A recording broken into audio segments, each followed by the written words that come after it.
Domingo, meio de feriadão, a gente viu o Bitcoin pumpando e mais do que ele, as altcoins. A euforia voltando para o mercado, mas logo após, na segunda-feira, a gente já tem um dump, tanto no Bitcoin quanto nas altas, e a gente volta para aquele sentimento de medo, como o próprio indicador Crypto Fear and Greed Index plota aqui para a gente, Extreme Fear, correto? Traders, investidores, hoje iremos para mais uma atualização do Bitcoin, tanto pela análise técnica quanto pela análise de sentimento. Também quero dar uma passada rápida aqui no Ethereum, trazer a atualização do S&P e também comentar com vocês a minha estratégia que estou aplicando nos últimos dias, beleza? Então, turma, vamos lá. Seguinte, na nossa última atualização do Bitcoin, eu havia comentado com vocês que estava com bastante caixa, né? Na verdade, desde ali do dia 24 de fevereiro, eu comentei com vocês nos nossos canais abertos, Telegram e WhatsApp, e estava com bastante caixa, pois poderíamos ter um dump pela frente. De fato, esse dump ocorreu, mas mesmo após esse dump, eu terminei não usando esse caixa, pois a gente não tinha um gatilho claro de fundo aqui para o Bitcoin. A gente precisava que ocorresse uma mudança de estrutura ultrapassando ali a casa dos 87 mil dólares.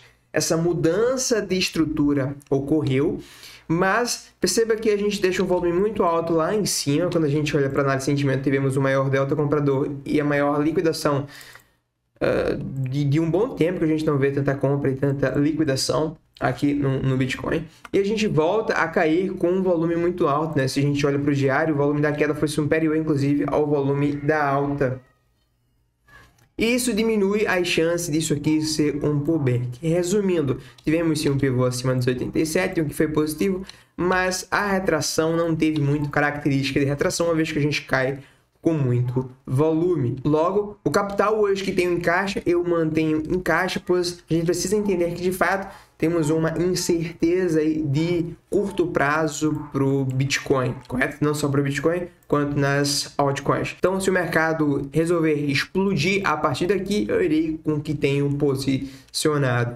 Tá? Caso contrário, eu olho para aportar mais em eventuais dump mais à frente, ou quem sabe, montar positions, uma vez que a gente começar a mudar a estrutura aqui para uma tendência de alta no curto prazo. Na minha visão, o cenário começa a ficar interessante para o Bitcoin se ultrapassar novamente os 87, tá? Falei, pois 87, com volume melhor dos indicadores de análise de sentimento, a gente começa a olhar pelo menos aí para as próximas resistências aí que estão ali nos 90 mil dólares, 91, beleza? Então, só usarei caixa para comprar mais ativos se a gente tiver outra grande queda, indo para suporte ali como 76, 75 mil dólares ou 70 mil dólares. Ou caso a gente faça um pivô aí no curto prazo, olharei para trades comprados para buscar as resistências primárias ali entre 90 e 91 mil dólares. Beleza? Minha expectativa no prazo maior com as informações de hoje é a mesma dos vídeos anteriores. A gente não pode descartar a possibilidade de a gente ter completado uma onda 5 aqui no prazo maior, estarmos agora diante de um grande bear market no Bitcoin, mas acredito que essas probabilidades são menores, tá? Na minha visão, as maiores probabilidades continuam sendo que a gente está aqui ou numa correção flat de onda 4 para a gente continuar subindo aqui e mandarmos a nossa última pernada de alta, ou estamos aqui numa onda 5 estendida no prazo maior, onde a gente mandou aqui onda 1, estamos mandando onda 2 para a gente continuar subindo aqui. Tá? Esses são os meus cenários base ainda, que a gente ainda vai renovar máximas com as informações que temos hoje. Lembrando que o mercado é dinâmico. Então, assim como no nosso último vídeo havia uma incerteza se o fundo foi formado aqui ou não, essa incerteza continua aqui uma vez que a gente cai com um volume muito alto nessa queda. Tá? Trade de curto prazo proporcional, a gente precisa do pivô acima dos 87 com retração no curto prazo, com a melhora dos indicadores de sentimento. Caso o ativo continue caindo, aí a gente vai olhar para os próximos suportes que a gente mencionou, correto? Quando a gente olha aqui para análise de sentimento, só quero dar destaque mesmo ao order book da Binance Futures. A concentração mais forte de ordens estão apenas se a gente vier renovar as mínimas. Percebam, deixa eu sair da frente, percebam que a maioria das ordens compradoras começam ali entre os 76 mil dólares e vai até os 70 mil dólares, tá? Acima a gente vai ter algumas poucas ordens aqui nos 85 e o grosso vai estar lá mais próximo dos 93, tá? As mais próximas nada demais, As que mais me chamam a atenção são essas aqui mais abaixo mesmo por enquanto, tá? Mas como está muito distante, não quer dizer muita coisa por agora. Então, acho que o que eu tinha para falar sobre o Bitcoin é isso. A incerteza segue no curto prazo, a gente precisa ficar atento aos pontos mencionados, correto? Quando se trata de Ethereum, turma, a gente está numa faixa extremamente importante, tá? Uma rápida pausa, eu quero te dar duas rápidas dicas. Primeiro, faça sua autocustódia. E segundo, escolha operar, assim como eu, em corretoras que não exigem o KYC, a verificação de documentos. Uma vez que, ultimamente, a gente tem um leão bem brabo, o ideal, na minha visão, é a gente trabalhar em corretoras que não nos obrigam a linkar as nossas operações à nossa pessoa, ao nosso CPF. E a Coinex é uma das poucas corretoras que ainda nos permite operar sem a verificação de documentos. Este é um dos motivos principais pelo qual eu escolho operar na Coinex. Crie sua conta já na Coinex com o link na descrição desse vídeo. Recado dado, vamos dar continuidade à análise. Quando se trata de Ethereum, turma, a gente está numa faixa extremamente importante, tá? Eu já havia comentado com vocês lá nos nossos canais abertos, Telegram e WhatsApp, que não é interessante o ativo fechar aqui abaixo dos $2.000, em especial se for um candle de força, um candle com bastante volume. Tá? Caso isso aconteça, para mim, podem descartar a possibilidade de a gente romper as máximas aqui neste ano, tá? O ideal, na minha visão, é que a gente eventualmente segure aqui e volte a subir a partir desse ponto. Estamos, na minha visão, em um ponto extremamente crítico para o Ethereum, tá? Assim como a gente teve lá em maio, junho de 21, lá atrás a gente consegue observar um grande dump, onde o ativo travou no suporte. A gente foi até um pouco além depois do primeiro fundo, que teve muito volume, mas o ativo conseguiu segurar e voltamos a subir. Na minha visão, a gente está num ponto tão importante quanto foi aqui essa casa dos 1.800 anteriormente. É aqui agora essa casa dos $2.000, tá? Grandes fechamentos aqui abaixo dos $2.000, eu começo a descartar a possibilidade de a gente romper as máximas. O ideal é que a gente segure a partir daqui. Não está claro que a gente vai segurar aqui nos $2.000, tá? A gente também tem uma incerteza quanto o Ethereum aqui no curto prazo, assim como a gente tem para o Bitcoin. O ideal, na minha visão, para aumentar a exposição em Ether ou olhar para positions comprado, é aguardar com as informações de hoje um pivô acima dos topos ali do domingo, tá? A gente terminou deixando uma armadilha aqui, muitas pessoas compradas no eventual falso rompimento. O ideal é que a gente recupere esses níveis aqui, daí reteste, começar a montar posições a níveis mais caros, sim, mas com as maiores probabilidades a favor do ativo voltar a subir, correto?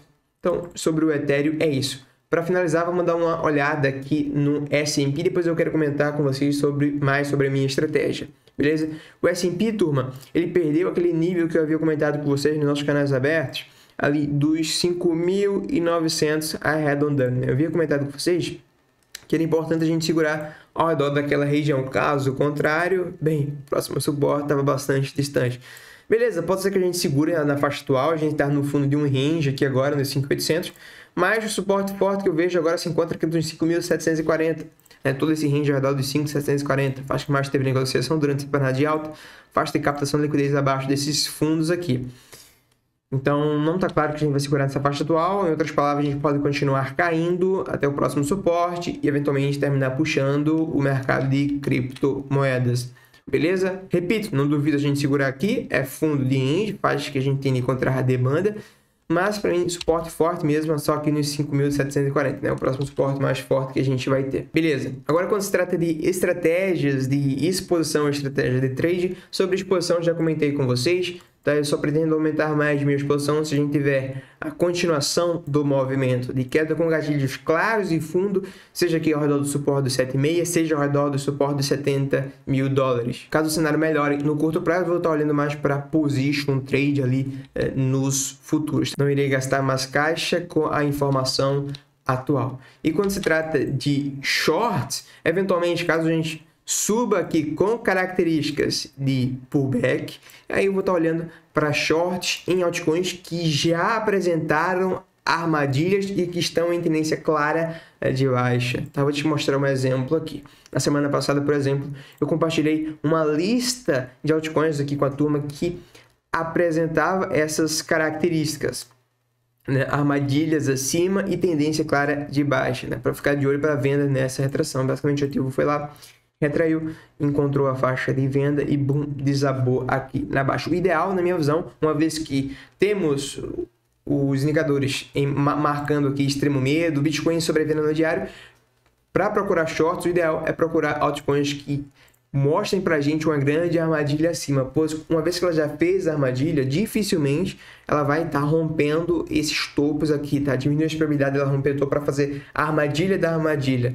Então, quando se trata de short, uma vez que o mercado está muito sobrevendido, o ideal é pegar esses ativos assim, que tem armadilhas e tendências bem definidas aqui de baixo. Então, basicamente, essa segue sendo a minha estratégia aí para o Bitcoin e para as criptomoedas, a mesma estratégia que a gente estava quando a gente estava aqui anteriormente. Beleza? Fiquem atentos aos nossos níveis de resistência e os nossos níveis de suporte, onde a gente vai ter possíveis compras mais à frente. Beleza? Caso eu corra o pivô aqui no curto prazo, reteste pode ser possível longo. Então são esses os níveis aí que eu fico atento para possíveis tomadas de decisão. Então, traders, investidores, por hoje é isso. Pela sua atenção, meu muito obrigado. Dúvidas, críticas e sugestões, deixa aí nos comentários. Vejo você na próxima análise, no próximo vídeo.